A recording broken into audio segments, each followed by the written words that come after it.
역대상 시작하도록 합니다. 역대상 개론을 먼저 간략하게 소개합니다. 개론은 항상 요 개혁주의에 기초한 구약 성경 이 해설 제가 저술한 요 책을 통해서 소개합니다. 요것은 교보문고에서만 판매하고 있습니다. 필요하신 분들은 또 교보문고에서 주문하셔서 함께 요 개론을 또 설명할 때 책을 보면서 또 공부하시면 도움이 됩니다.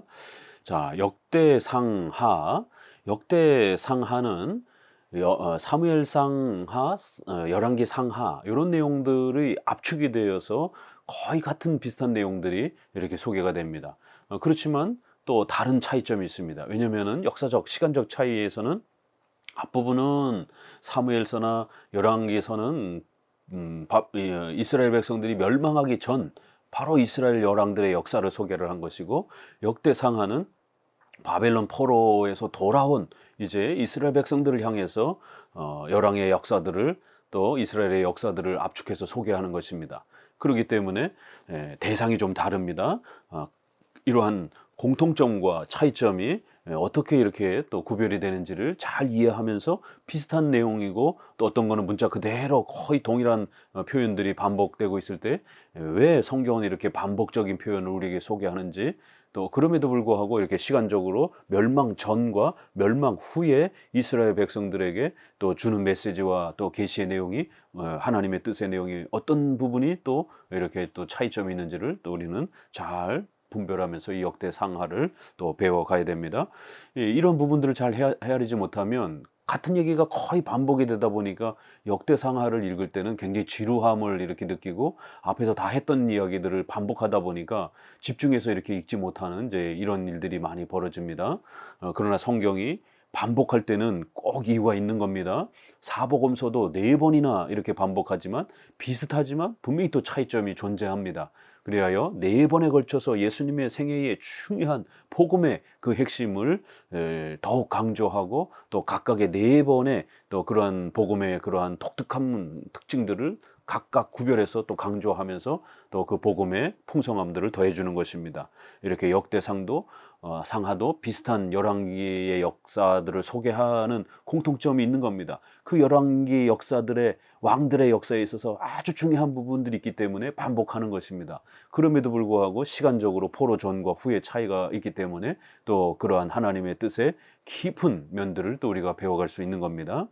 역대상, 이 신약에서는 거의 인용이 없는 또 본문으로서 특징이기도 합니다.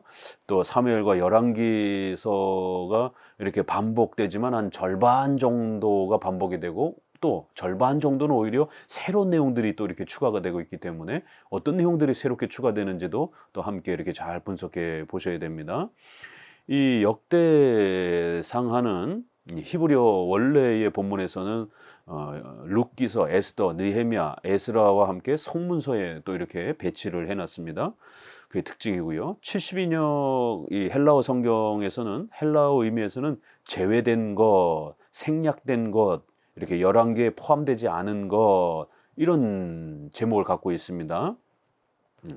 그렇기 때문에 또 좀 더 추가된 그런 내용으로 보충된 그런 성경이다라고 이렇게 또 제목을 잡고 있습니다.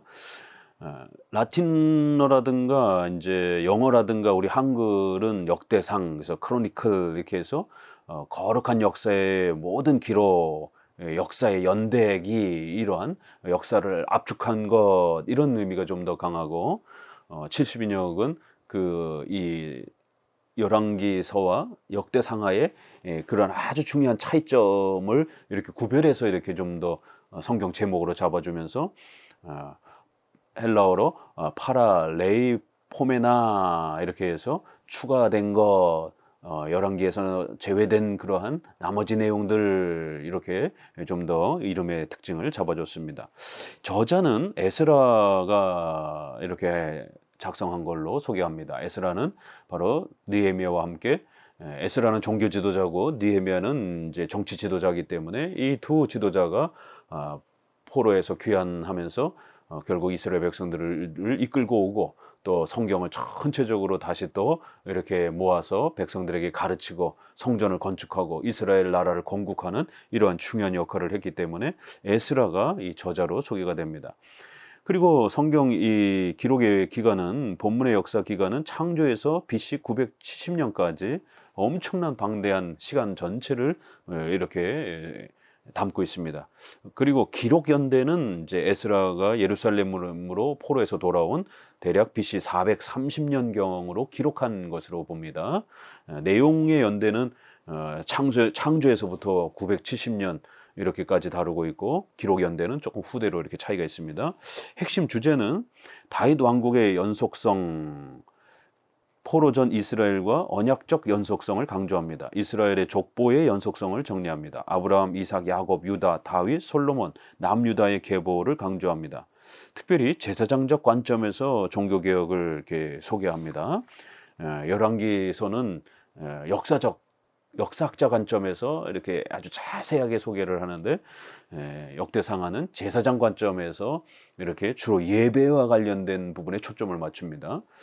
이제 내용 부분에서의 이제 핵심은, 사무엘상하는 이스라엘 역사를 정치적 관점에서 시간의 흐름을 따라 기록했다면, 역대상하는 포로 귀환 후 하나님의 백성으로서의 정체성을 잃어버린 백성들에게 아브라함, 유다, 다윗 왕국, 남유다로 이어지는 이스라엘 역사의 연속성을 제사장적인 관점에서 기록했습니다.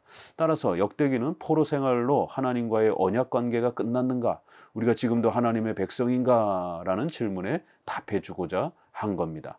이 목적을 위해서 선지자들의 사역을 제외시키고 오히려 레인들과 제사장들을 중심으로 제사의식의 회복과 절기예배, 다윗 왕국의 확립과 왕국 언약, 성전 건축과 성전 예배가 중심 내용입니다. 다윗 왕국을 소개하는 데 있어서도 다윗의 실수, 남유다 왕들의 죄들은 가능한 축소하고 왕국과 성전 예배의 중요성을 더 강조하고 자세히 설명합니다. 결국 하나님은 바벨론 포로에서 돌아온 백성들을 위로하면서 하나님의 구원 언약이 포로 생활로 인해서 파괴되거나 중단된 것이 아니라 포로 귀환 이후에도 다윗 왕국과 성전 예배가 여전히 계승되며 성취되고 있음을 분명히 드러내신 것입니다. 그러니까 열왕기하가 결국 북쪽은 722년에 망하고 남쪽은 586년에 이렇게 망합니다. 그러다 보니까 포로로 잡혀가 있던 이스라엘 백성들은 예배도 사라지고 성전도 사라지고 제사장도 사라지고 다 사라졌습니다. 그러다 보니까 하나님이 우리를 버렸는가, 아브라함에게, 이삭에게, 야곱에게 주셨던 그 자손과 땅에 대한 구원에 대한 약속은 이제 다 제거된 것인가, 하나님은 무능력하신 분인가, 하나님은 실패하신 분이신가, 우리는 더 이상 이제 구원의 이러한 소중한 이 아브라함에게 주신 약속을 소유할 수 없는 것인가, 이제 구원은 전부 다 전멸됐는가, 장차 올 메시아의 나라인 예수 그리스도는 이제 없어진 것인가, 이런 절망에 빠져 있던 것입니다. 그렇기 때문에 하나님은 이스라엘 백성들이 다시 포로에서 이렇게 돌아오는 과정에서 그 돌아온 백성들에게 소망을 주면서, 너희가 하나님이 몰라서, 하나님이 무능력해서 이렇게 포로로 잡힌 것이 아니라 하나님의 모든 계획 속에서 너희들을 70년 동안 근신과 회개의 그러한 훈련을 시키기 위해서 하나님이 그 고통을 허락하신 것이다. 그리고 너희들은 회개하고 이제 하나님을 찾기만 하면 또 여전히 신앙인의 이 또 지위와 자리를 지켜갈 수 있다라고 하는 또 이러한 메시지를 주는 겁니다.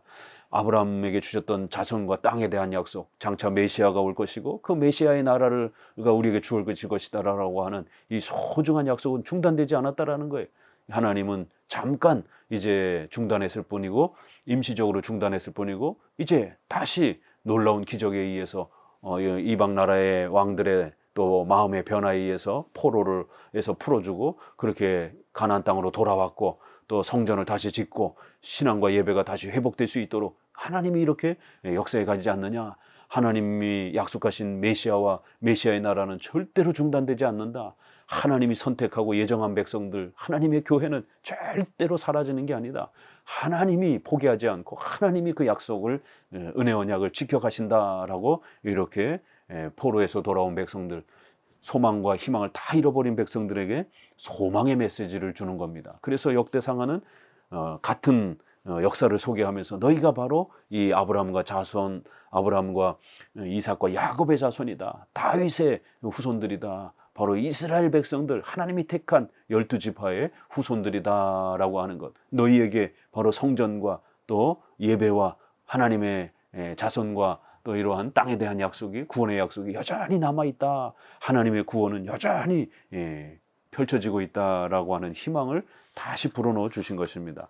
그래서 이렇게 비슷한 선조들의 역사를 반복하면서 이 선조들이 너희의 또 선조들이고 너희가 그들의 후손이다, 바로 아브라함의 자손들이다라고 강조하면서도 또 이제 폐허가 된 고통 속에서 다시 살아가야 되는 백성들을 위로하기 위한 또 하나님의 또 놀라운 희망과 소망에 대한, 구원에 대한 메시지를 회복시켜주고 있는 것입니다. 이런 핵심 구절에서도 바로 그런 부분에서 이제 몇 가지가 소개가 되는데, 역대상 5장 1, 2절에 보게 되면 족보에는 장자의 명분대로 기록할 것이 아니라 유다는 형제보다 뛰어나고 주권자가 유다로 말미암아 난다. 이렇게 장자의 명분은 요셉에게 있다. 이렇게 표현하면서 요셉이 이제 장자로서 창세기 후반부에 보게 되면 주도적 장자와 같은 역할을 하잖아요. 르우벤이 장자이긴 하지만 르우벤은 범죄해서 멀어져 갖고 오히려 요셉이 총리가 돼서 형제들을 보호하는. 그러나 이제 역대상하는 요셉이나 르우벤보다는 유다에 집중하는 겁니다. 바로 다윗의 자손, 아브라함과 다윗의 자손 예수 그리스도, 바로 유다의 자손인 다윗에게 이렇게 집중을 하는 이러한 틀을 갖고 있는 겁니다. 9장에는 온 이스라엘이 그 보게대로 계수되고 이렇게 이스라엘의 족보를 다시 한번 철저하게 회복하는, 왜냐하면 바로 12지파의 후손이라는 것을 남은 이 이스라엘 백성들이 이 12지파의 후손들이라는 것을 알려주기 위해서 족보에 대한 이 기록이 아주 철저하게 강조되고 있고, 그래서 역대상은 앞부분에 10장 가까이가 바로 선조들의 그 이름을 전부 다 압축해서 유다와 다윗을 중심으로 그렇게 정리를 해주고 있는 것입니다. 그래요. 역대상하 또 그다음에 에스라, 느헤미야는 족보 얘기가 굉장히 많습니다. 바로 이 족보는 의식법, 구약의 의식법 6개 중에 하나, 바로 12지파의 그 명단을 기록하는 그러한 족보법이 있습니다. 반드시 12지파에 속해야 되고, 그래야 그 사람들만이 가나안 땅을 분배받는 겁니다. 가나안 땅은 천국을 상징하는 그런 하나의 모형적 수단이었기 때문에 바로 우리를 생명책에 기록하신다라고 하는, 하나님의 택한 백성들로 우리를 하나님이 기록하셨다라고 하는 생명책, 이런 개념. 이것이 구약에는 12지파의 명단, 족보, 그 족장들의 명단에 반드시 후손들이 기록되어야만이 그들에게만 땅을 분배한다라고 하는, 바로 하나님의 택한 백성들의 신분과 정체성을 확립해주는 수단으로 구약에는 족보를 사용했던 겁니다. 그래서 역대상은 선조들의 명단, 12지파의 명단, 그 12지파의 후손들의 명단이 아주 집중적으로 이렇게 소개가 되는 겁니다. 역대상 17장 11절에서 14절, 그 나라를 견고하게 하시고 저는 나를 위하여 집을 건축할 것이요 나는 그 위를 영원히 견고하게 하리라. 나는 그 아비가 되고 그는 나의 아들이 되리라. 이거 사무엘하 7장에 있었던 다윗에게 주셨던 왕국 언약, 바로 아브라함에게 주신 자손과 땅에 대한 언약이, 아브라함의 약속이 다윗에게 와서는 왕국 언약 형태로 이렇게 정착이 된 겁니다. 그리고 이 왕국에 대한 약속이 메시아의 나라로 이렇게 또 확대가 되는 겁니다. 역대상 29장에도 보게 되면은 우리 열조 아브라함과 이삭과 이스라엘의 하나님, 이게 은혜 언약, 아브라함에게 주신 그 약속을 계승한 이삭, 야곱, 이렇게 은혜 언약을 강조할 때 쓰는 아주 대표적인 하나님 이름입니다. 하나님은 반드시 하나님의 택한 백성들을 메시아를 통하여 구원하시겠다라고 하는, 너희는 내 아들이 되고 너희는 하나님을 아버지로 부르게 될 거라는 것, 죄사함을 통해서 우리가 하나님 앞에 의인이 되고 하나님의 백성이 될 거라고 하는 이 이신칭의 복음을 약속하는 아주 대표적인 이름입니다. 이 이름이 이렇게 소개가 되고, 주의 계명과 법도와 율례를 지켜 이 모든 일을 행하게 하시고 내가 위하여 예비한 것으로 전을 건축하게 하옵소서. 이러한 그 기도 속에 이렇게 하나님에 대한 창조주, 구속주 하나님, 그리고 우리는 그 하나님의 말씀에 반드시 순종하면서 살아야 된다라고 하는 이런 신앙의 원리가 대표적으로 요약이 된 겁니다. 3장 특징. 첫 번째, 역사서, 사무엘서와 열왕기 이것과 역대기와 선지서의 차이점을 소개합니다. 성경에는 내복음서처럼 같은 이야기가 여러 차례 반복되는 경우가 많습니다. 그러나 이것은 단순한 반복이 아니라 중요한 신앙적 목적 때문에 반복하는 것입니다. 같은 사건이라도 보는 관점에 따라서 또는 설명하려는 의미에 따라서 약간의 차이를 두면서 반복합니다. 이런 특징을 잘 이해하면 성경의 반복적인 이야기를 좀 더 재밌고 깊이 있게 읽을 수 있습니다. 구약에서는 역사서, 역대기서, 선지서로 나눠서 살펴보고자 합니다. 이 같은 내용이 역사서의 열왕기서에도 소개가 되고 역대기에 소개가 되고 또 그 시대에 살았던 선지자들이 있기 때문에 선지서에서도 3번이나 이렇게 반복이 됩니다. 각각의 차이가 있습니다. 그런데 또 1항 역사서는 섭리사적 관점에 초점을 둡니다. 여호수아에서부터 에스더서에 이르는 역사서들은 역사관적 관점에서 하나님의 통치 역사와 흐름을 자세히 소개합니다. 따라서 종교적, 제사적, 선지자적 관점은 과감하게 생략하고 하나님의 주권과 섭리 속에서 이스라엘 백성의 흥망성쇠를 한눈에 살펴볼 수 있도록 많은 사건의 소개와 신속한 사건 전개를 중심으로 기술합니다. 그러니까 될 수 있는 한 많은 이야기들을 간략간략하게 이렇게 많이 소개하는 겁니다. 한번 예를 들어보면 이렇게 히스기야의 이러한 또 생애를 소개하는 부분에서 열왕기서 18장에서 20장까지는 히스기야의 이러한 생애를 차분하게 이렇게 그의 생애를 따라서 전체적으로 이렇게 소개합니다. 2항 역대기서는 제사장 관점입니다. 역대기서는 무엇이 생략되고 무엇이 강조되었는지가 아주 중요하기 때문에 이거를 기준으로 해서 잘 읽어가셔야 됩니다.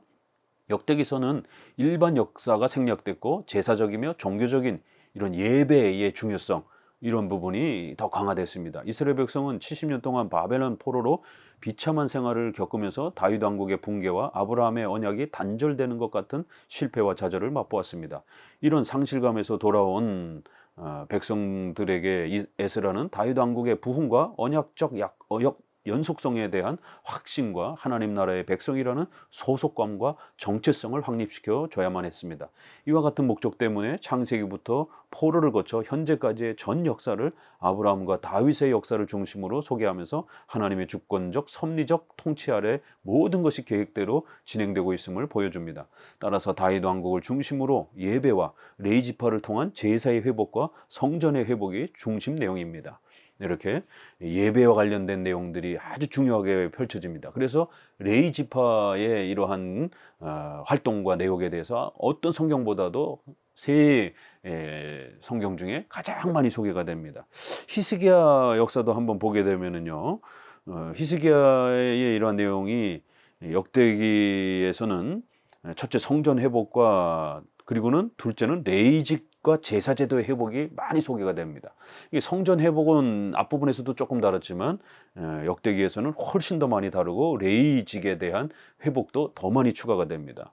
또 제사제도에 대한 아주 구체적인 그런 설명들, 유월절, 무교절 이러한 절기, 예배 제도가 어떻게 회복됐는지도 더 풍성하게 많습니다. 또 종교개혁으로서도 우상숭배 철폐와 레위직과 헌금의 이러한 그 질서를 회복하는 이런 것도 많이 추가가 됩니다. 그리고 아수르의 2차 침략만 간단하게 이렇게 소개가 됩니다. 1차 침략은 아예 생략을 해버립니다. 이사야의 조언도 생략을 해버립니다. 그건 선지서에 더 자세하게 나오겠죠. 이사야의 말이니까. 그렇지만 역대기에서는 아예 다 빼버립니다.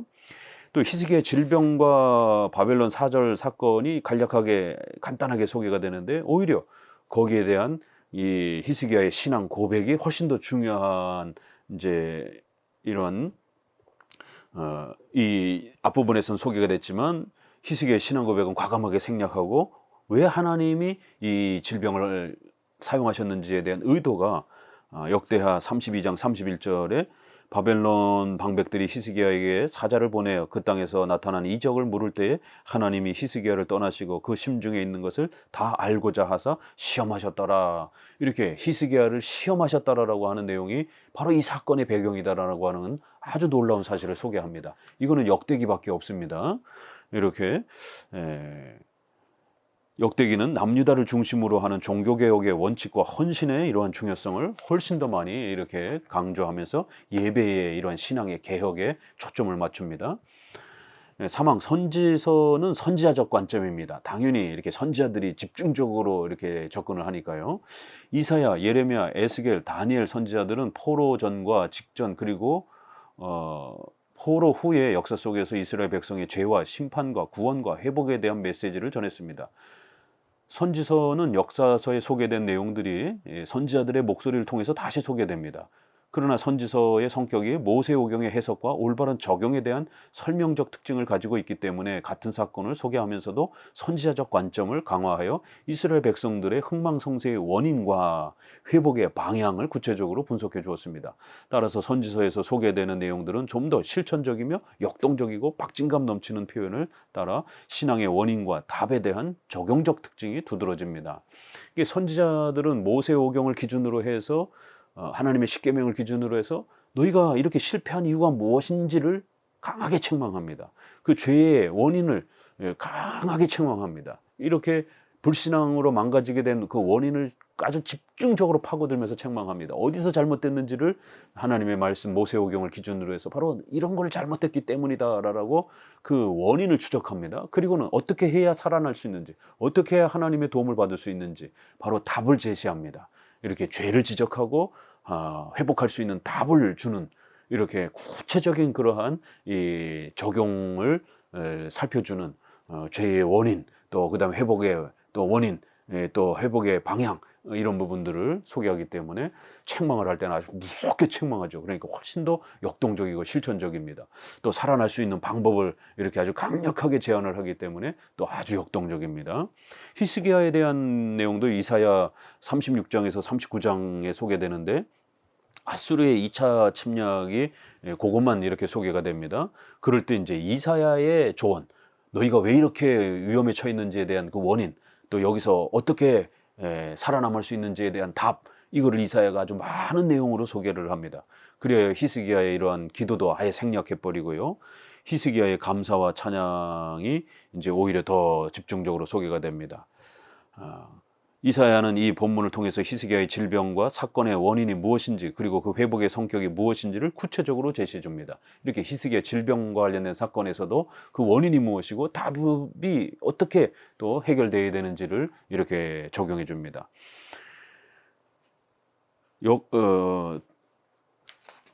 두 번째, 역대기 족보 1에서 10장까지의 독특성. 역대기는 족보가 많이 나온다고 그랬죠. 창세기부터 포로 후기까지의 전체 역사의 족보를 소개합니다. 역대상의 초반에 등장하는 족보는 단순한 이름의 무의미한 반복이 아닙니다. 구약은 족보라는 큰 의식법적 구조 속에서 선택받은 백성들의 교회 공동체라는 의미를 만들어냈습니다. 포로에서 돌아온 백성들에게 하나님의 백성으로서의 정체성과 다윗 언약의 연속성을 확증해 주기 위해서 족보 정리 작업은 구속사의 흐름에서 무엇보다도 중요한 과정이었습니다. 이 목적을 위해서 에스라는 역사서에서 다루지 않았던 인류의 족보, 즉 창세기의 아담부터 시작해서 아브라함까지 인류 역사의 전체와 아브라함에서 다윗까지 이어지는 언약 구속의 족보를 체계화했습니다. 성경에서 소개하는 대표적인 족보 내용은 창세기의 족보 5장 11장, 룻기 에서 4장에도 족보가 나옵니다. 역대상에서 1에서 9장까지, 에스라 또 2장 8장, 느헤미야 7장 12장, 마태복음 1장, 누가복음 3장, 이러한 또 역대상의 족보가 특징입니다.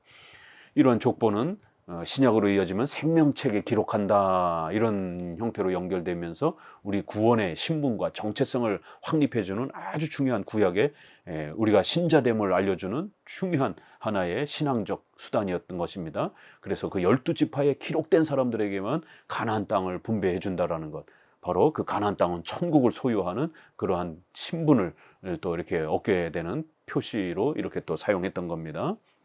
그래서 성경에서는 족보 얘기가 굉장히 많이 나오는 겁니다.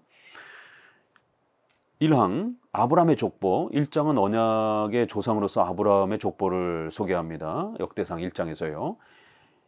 1장 1절에서 인류의 조상인 아담으로 시작하여 가인의 족보는 제거하고 경건한 후손인 셋, 에녹, 노아에게 초점을 맞춥니다. 특히 노아의 세 아들인 야벳, 함, 셈 중에서 셈 족속이 믿음의 조상 아브라함의 계보임을 강조합니다. 그리고 아브라함 이란 이름을 강조하여 언약적 족보의 성격을 드러냈습니다. 그리고 언약의 자손은 아니지만 아브라함에게 축복하신 은혜를 강조하기 위해서 이스마엘과 에서의 후손을 간략하게 또 이렇게 언급하고 넘어갑니다. 2항 유다의 족보. 2장은 이삭과 야곱의 12아들을 소개하면서 유다 가문에 초점을 맞춥니다.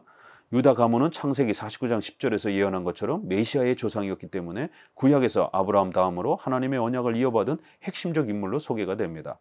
따라서 역대상은 유다와 그의 아들인 베레스와 헤스론으로 이어지는 유다 가문의 계보를 상세히 소개합니다. 이 가문의 메시아적 언약을 계승한 다윗의 족보를 연결시켜주고 있습니다. 유다 가문에 대한 중요성을 좀 더 강조하기 위해서 4장에서는 다시 유다의 계보를 또 보충합니다.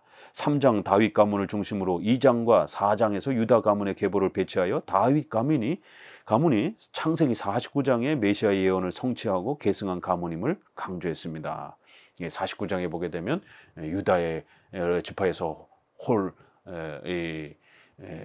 왕의 상징이 되는 또 이러한 실로 또 그다음에 이런 홀이 올 것이다 이렇게 표현하는 이런 메시아적 예언들이 있습니다. 사망 다윗의 족보. 역대상의 첫 족보는 다윗 가문을 소개하기 위한 목적입니다. 따라서 3장부터 다윗을 소개하는데 그는 아브라함과 유다를 계승한 언약적 인물로 강조됩니다. 그리고 다윗의 가문을 계승한 솔로몬과 그의 후손들을 소개합니다. 또한 다윗 가문의 정당성과 합법성을 강조해주기 위해 10장부터는 본격적으로 등장하는 다윗의 생애를 소개하기 앞서 9장 후반부에 불신앙을 범하여 폐위된 사울왕의 족보를 추가합니다. 다윗의 족보는 다윗이 헤브론에서 낳은 아들이 이러하니라 이러면서 이제 소개하면서 1차 포로 귀환을 주도한 이제 수룹바벨이 소개가 됩니다. 그래서 3장 1절에 또 19절에 보게 되면 쭉 다윗의 족보를 소개하다가 수룹바벨의 아들이요 이렇게 수룹바벨을 소개합니다. 그래서 이 1차 포로를 귀환을 주도했던 이 수룹바벨의 또 역할이 중요했기 때문에 이 수룹바벨이 다윗의 자손이라는 걸 가르쳐 주는 겁니다. 이와 같은 연결성은 족보를 정리하는 마지막 부분을 포로 귀환 명단으로 소개하는 부분에서 더욱 확고합니다. 9장은 먼저 그 본성으로 돌아와서 그 기업에 거한 자는 이스라엘 제사장들과 레위 사람과 느디님 사람이라고 하여 포로에서 돌아온 명단을 12지파와 레위 지파를 중심으로 해서 이렇게 정리해 주는 겁니다. 사항 12지파의 족보. 역대상은 유다 가문을 계승한 다윗을 초점으로 하지만 다윗은 12지파 전체 왕이요 하나님의 언약을 계승한 유일한 왕임을 강조하기 위해서 12지파의 명단을 간략하게 이렇게 또 소개해 갑니다. 그런데 놀라운 것은 특이한 부분은 단과 스불론 지파가 이제 생략이 됩니다. 여기에 대해서 이제 구약학자들의 많은 또 연구와 또 이러한 또 분석이 있지만 참 어려움이 있습니다. 이게 왜 명단 12지파 명단은 소개하는데 구체적인 각 지파의 그러한 또 역사를 소개하는 부분은 단과 스불론은 생략하려 합니다. 이제 이 요한계시록에서도 보게 되면은 또 단지파가 이렇게 또 생략이 되기도 합니다. 이제 이 부분에서 많은 학자들은 단 지파가 사사기에 보게 되면 아주 심각한 우상 숭배에 빠졌었기 때문에 이제 그러한 몇 가지를 추적하면서 또 원인을 추적하기도 합니다. 5항 레위 지파의 족보. 역대기는 성전 건축과 수리를 통한 예배와 종교 개혁이 초점이기 때문에 레위 지파의 역할과 직무가 매우 비중 있게 다뤄졌습니다. 다윗의 성전 직무 조직에서도 가장 큰 비중을 두고 조직 개편을 한 것은 레위 직무였으며 족보 정리에서도 레위 지파는 6장에 따로 분리하여 아주 상세하게 이렇게 소개를 하고 있습니다.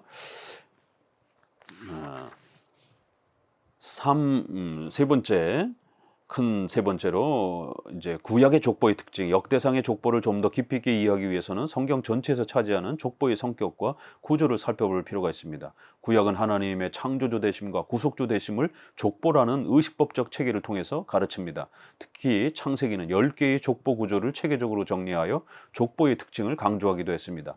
이런 족보의 구조를 통해서 메시아의 언약과 언약 공동체인 교회의 일원이라는 소속감과 하나님 나라의 백성이라는 자격과 신분의 정체성을 아주 더욱 강력하게 만들어준 겁니다. 1항 창세기 족보는 앞서서도 소개한 것처럼 톨레도트, 족보, 계보, 가문, 집안 이런 뜻이에요. 이 톨레도트라는 히브리어가. 그래서 10개의 이 족보로 이렇게 큰 단락으로 이렇게 구성이 되어서 아브라함과 이삭과 야곱, 이렇게 요셉 이렇게 이어지는 바로 아브라함과 다윗의 자손 예수 그리스도, 이렇게 예수님은 바로 아브라함과 다윗의 자손이다라고 하는 것을 강조해 주기 위해서 창세기는 전체를 10개의 이러한 족보로 소개를 해줬습니다. 이항 민수기 족보, 민수기는 창세기 다음으로 큰 비중을 차지하는 구약의 족보입니다. 성경 이름에서도 알 수 있듯이 민수기, 백성들의 숫자, 영어는 그냥 numbers, 숫자들 이런 이름이에요. 그렇기 때문에 이 족보, 숫자 이게 아주 집중적으로 민수기는 강조가 됐습니다. 민수기는 2번의 인구 조사를 하는데, 첫 번째 인구 조사는 1장 2절에 그 가족과 종족대로 그 명수대로 계수, 족보를 세라, 숫자를 세라. 또 마지막 민수기 26장 2절에도 싸움에 나갈 만한 자를 계수하라 이러면서 이스라엘 자손의 온 회중의 총수를 그 집안을 따라서 기록하라 이렇게 소개가 됩니다. 각각의 인구 조사에 기초하여 이스라엘의 12지파는 가문과 자손별로 배열되었으며, 또한 이 인구 조사의 내용에 따라서 약속의 땅인 가나안 땅을 분배받을 수 있는 합법적 신분을 보장받았습니다. 결국 민수기에서 언급하는 12지파의 인구 조사는 창세기 족보를 통해서 소개한 메시아 언약과 하나님 나라의 성취를 실제로 적용하기 위한 준비 단계의 성격이 강합니다. 사망 여호수아의 족보도 또 나옵니다. 민수기의 가나안 땅 분배를 위한 12지파의 족보 정리는 여호수아로 이어집니다. 여호수아서는 이스라엘에게 분배하여 기업이 되게 하라 이렇게 13장 6절에 보듯이 13장에서 24장까지의 절반이 가나안 땅의 12구역 분배에 대한 내용을 담고 있습니다. 상당히 많은 분량이 12지파에게 땅을 어떻게 분배해 줬는지가 소개가 되는 겁니다. 땅을 분배받기 위해서는 반드시 12지파의 가문에 속한 족보의 기록과 증거가 있어야 합니다. 결국 12지파의 족보는 하나님 나라의 백성이라는 신분을 보장하는 도구였으며, 천국의 모형으로 소개된 가나안 땅을 기업으로 차지하기 위한 열쇠이기도 했습니다. 따라서 여호수아서는 절반이 넘는 많은 내용을 12지파의 가문과 자손별로 족보를 정리해주고 땅을 분배받을 수 있도록 계보를 정리해 준 것입니다. 룻기서 사항, 룻기서도 또 족보가 나오죠. 룻기서에서 설명했듯이 룻기는 시어머니와 며느리의 단순한 가정사를 소개한 것이 아니라 구약의 12지파 중 언약적 계승을 이어받은 유다 가문과 구약의 중심부에 위치한 다윗 가문을 연결해주기 위한 중요한 족보를 제시해주고 있습니다.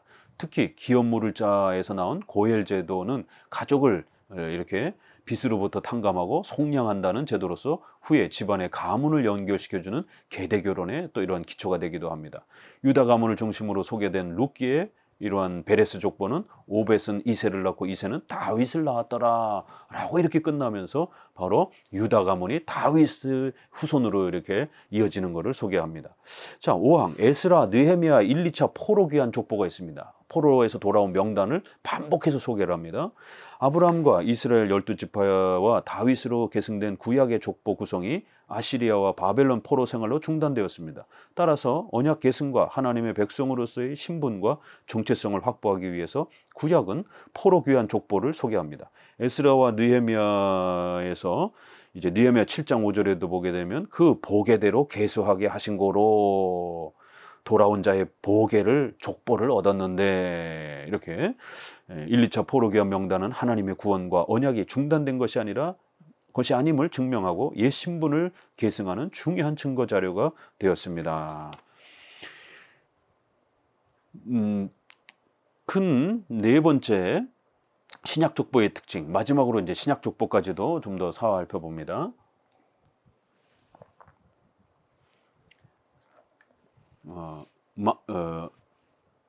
1항에 보게 되면 마태복음 1장과 누가복음의 족보를 이제 한번 대조해 봐야 됩니다.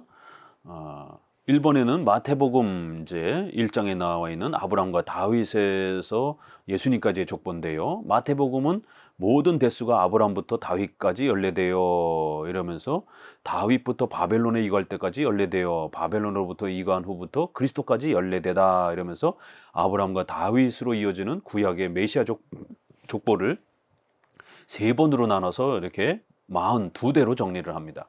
그러니까 아브라함부터 예수님까지를 전부 다 이렇게 한눈에 이어주는 겁니다. 아브라함과 다윗을 예수님께로 연결하여 예수 그리스도가 언약을 계승하고 구약의 약속된 자손임을 강조합니다. 마태복음 족보는 구약의 모든 족보에 대한 결론이며 성취로서 예수님을 강조하여 예수님을 믿는 성도들이 아브라함과 다윗의 언약에 참여하는 언약 공동체의 백성임을 확립했습니다. 그리하여 이 마태복음 1장 1절에도 아브라함과 다윗의 자손 예수 그리스도의 세계라, 우리 번역은 이제 이렇게 번역을 해놨지만 킹제임스 영어 성경만 봐도요, The Book of the Generation of Jesus Christ, 이렇게 예수 그리스도의 이러한 제너레이션, 탄생, 예수님의 어떤 그러한 가문에 대한 북, 책이라는 단어가 강력하게 이렇게 표현되어 있습니다.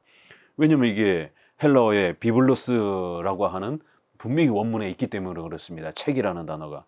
그런데 이제 이러한 책이라는 의미와 느낌, 족보 책이라고 하는 이런 의미가 우리 번역에는 이제 책이라는 단어가 생략이 되어서 이 족보의 이러한 그 부분이 좀 더 이렇게 강하게 와닿지 않는 좀 아쉬움이 있습니다.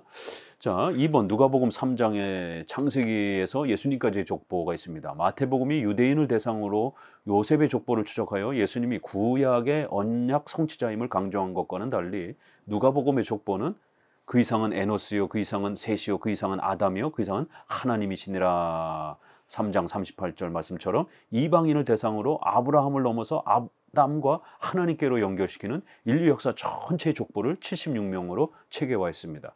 예수님은 유대인만을 위한 구원자가 아니라 온 인류 가운데 선택받은 자들의 창조자시며 구원자이심을 강조하여 전 인류의 주인 되심을 강조했습니다. 이 두 족보의 차이에 대해서 두 의견이 있습니다. 칼빈은 두 족보 모두 요셉 가문을 강조하는 다윗의 가문을 강조하는 형태로 보지만, 다른 분들은 마태는 다윗의 이 요셉의 가문을, 누가는 마리아의 이 가문을 강조하는 걸로 또 신약학자들이 보기도 합니다. 자, 2항 이제 요한계시록의 족보를 마지막으로 한 번 더 보면요, 구약의 족보 형식은 요한계시록까지 이어집니다. 구약은 모형적이며 상징적인 형식을 따라 하나님의 백성으로서의 신분과 언약을 계승한 공동체로서의 의미를 강조하기 위해서 족보를 사용했다면, 계시록에서는 내가 보니 어린 양이 시온에 섰고 그와 함께 14만 4천 명이 섰는데 그 이마에 어린 양의 이름과 그 아버지의 이름이 있도다, 이렇게 성도들의 이마에 하나님의 이름이 기록되어 있다라는 거예요. 이렇게 14만 4천 명이라고 하는 숫자를 소개하면서 14장 1절 장차 완성될 천국의 백성들로 소개합니다. 물론 이 숫자도 구약의 형식을 따라서 이스라엘 자손의 12지파 족보에 기초하며 더 나아가 신약의 12사도로 이어지는 하나님의 백성들 전체를 의미하는 것입니다. 또한 이 족보의 기록은 20장 12절에 생명책이라는 형태로 장차 드러날 것을 말합니다. 결국 구약의 족보 기록은 신약에 와서 생명책의 기록으로 연결되어 하나님의 선택하신 백성들, 왕같은 제사장들, 거룩한 나라, 그의 소유된 백성들, 자녀들의 신분을 확립하는 도구로 결론이 납니다. 이렇게 해서 12 곱하기 12, 144, 10은 완전 숫자입니다. 12도 완전 숫자고, 또 10을 3번 반복해서 1000, 이렇게 해서 완벽한 하나님의 백성의 숫자들, 이렇게 생명책에 기록된 하나님의 택한 백성들, 이렇게 성도들의 구원의 이 신분과 정체성을 아주 생명책이라는 형태로 강력하게 이렇게 표시를 해주는 겁니다. 이것이 구약에는 족보책으로 이렇게 성도들의 신분과 정체성을 강력하게 가르쳐 주려고 했던 것입니다. 바로 역대상은 이러한 족보에 대한 그러한 집중적인 기록이 강조되어 있다는 것을 다시 한번 개론으로 소개를 드립니다. 감사합니다.